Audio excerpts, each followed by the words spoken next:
Bonsoir Emmanuel Cosset, vous êtes le comparse d'Éric Martin, votre double. Vous êtes tous les deux des hommes du Sud-Ouest, puisque je crois que vous êtes nés dans le Tarn-et-Garonne. À Toulouse, pour être précis, dans la Haute-Garonne. Et Éric est originaire d'Oloron. Voilà, Éric est béarnais, donc il est originaire d'Oloron-Sainte-Marie, et on s'est rencontrés à Paris il y a déjà de longues années, les années passent vite. Alors, nous vous connaissons vraiment partout en France par le film qui a été projeté sur Arte, qui relatait les carnets de la mer Rouge d'Henri de Montfred. Bon, on sait aussi que votre comparse est présent sur Canal+ et sur Groland avec Moustique. Et vous, on sait que vous êtes un passionné du cinéma puisque vous avez commencé votre carrière dans la production. Voilà. Pouvez-vous nous en dire un peu plus ? Eh bien, écoutez, tout simplement, je suis venu à Paris donc, pour faire mes études et puis je me suis lancé pour travailler dans le cinéma. Et j'ai commencé, comme plein de gens, tout en bas de l'échelle, le petit stagiaire régie, celui qui va chercher les gens le matin, qui transporte les cafés. Enfin, c'est un peu l'image d'Épinal. Et puis petit à petit, j'ai gravi certains échelons et c'était une manière aussi d'être présent dans le milieu du cinéma de manière concrète, c'est-à-dire de pas essayer de rentrer par une porte, mais d'être au centre.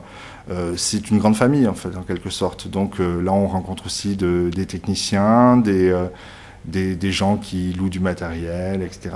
Et tous ces gens-là sont relativement généreux. C'est-à-dire qu'il y a encore, en France, on démarre dans le cinéma en faisant des courts-métrages. Et ces courts-métrages, on l'a fait grâce à la générosité et au temps que vous donnent des techniciens, des comédiens, des prestataires de services, qui vous prêtent du matériel, qui donnent de leur temps. Donc effectivement, c'était une manière d'être actif, d'avancer, de faire ces projets parallèles. Et avec Éric, comme ça nous a permis de démarrer, de faire un court-métrage qui nous a, lui, amené vers d'autres choses et vers les lettres de la mer Rouge dont vous avez parlé. Votre comparse, votre alter ego, on dit qu'il est quelque peu irrévérencieux. Mais complètement. Quel travail faites-vous en équipe ? Écoutez, le principe d'être irrévérencieux, je crois, c'est une belle chose. Donc l'irrévérencieux arrive et c'est chouette d'être irrévérencieux. Ah, lui, c'est un spécialiste, un professionnel de la question. Bonsoir Éric, nous avons commencé et nous en étions...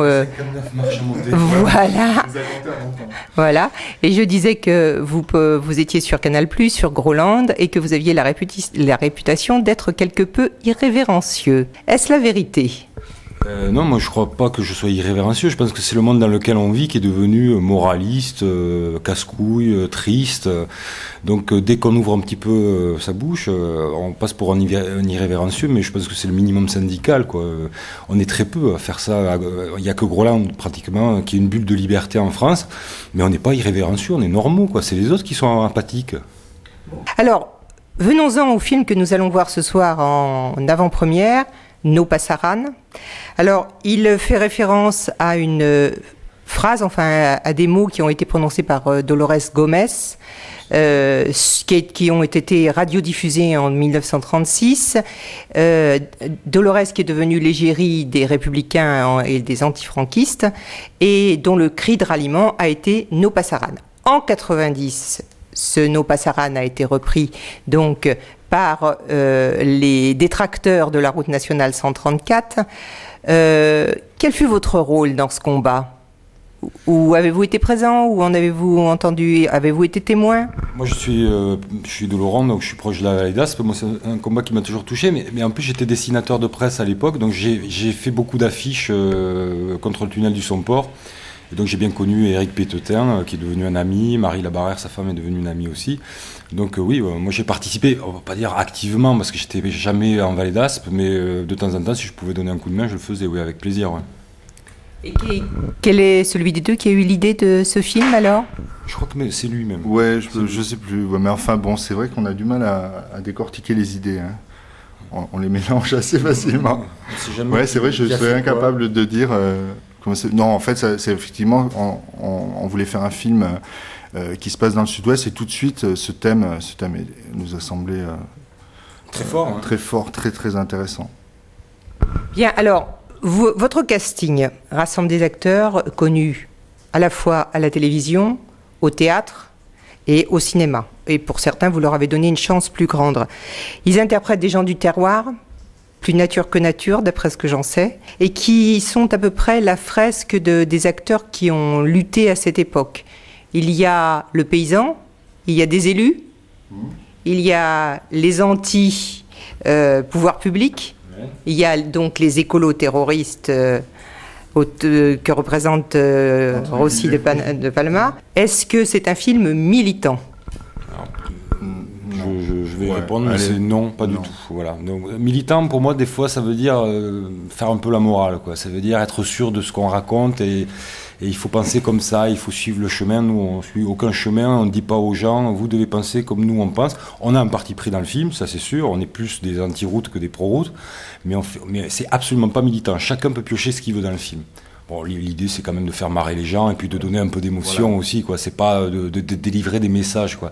Je pense que c'est toujours un peu foiré quand les films délivrent des messages et qu'ils se disent nous sommes des représentants de ceci ou de cela. On est représentants de rien. On essaie de faire un film le plus correctement possible, le plus avec toute notre énergie et notre émotion. Mais voilà, c'est tout, ça va pas plus loin. Hein. Mais militant, ça m'énerve un peu. Je pense qu'on peut délivrer de l'émotion, on peut donner du plaisir à venir voir un film. Sans occulter un discours intéressant, c'est-à-dire qu'on peut quand même à la fin parler d'un sujet sérieux, même de manière légère. Le but du jeu, je pense que chacun peut y trouver en fait ce qu'il veut, c'est-à-dire que ça pose des questions, voilà. Mais nous, on n'est pas là pour donner des réponses. On est là éventuellement pour faire un constat qui est le nôtre, mais on n'est pas là pour donner une leçon ni de politique, ni voilà. On a notre propre pensée, on l'exprime, mais on vient pas moraliser les choses. Voilà. Je pense qu'on est là pour que les gens s'amusent, se fassent plaisir. En même temps, s'ils peuvent réfléchir, tant mieux. Alors, est-ce que je peux conclure en disant que c'est un film drôle, de divertissement, surréaliste, un peu, hein, bon, qui frise le terroir, qui frise bon le terroir, Aussi. Hein, une fresque drôle de citoyens libres qui défendent leur coin de planète. Oui. Hein. Le mot citoyen m'énerve aussi un petit peu parce qu'il est utilisé à toutes les alors, sauces. d'hommes libres, d'êtres humains, voilà, qui défendent leur coin de planète, les ongulés, je suppose, hein, on évoque le... Bon, leur paix. Il y a des enculés aussi dans le film. Aussi, je pense, ben oui. Donc, qui défendent leur bonheur dans le pré. Eh bien, parfait. Voilà, c'est pas mal. Mais on va vous prendre pour la promotion. C'est vous qui allez parler maintenant. Merci beaucoup, en tout cas. Merci beaucoup à vous deux et bonne voix. Et pas ça. No pasarán.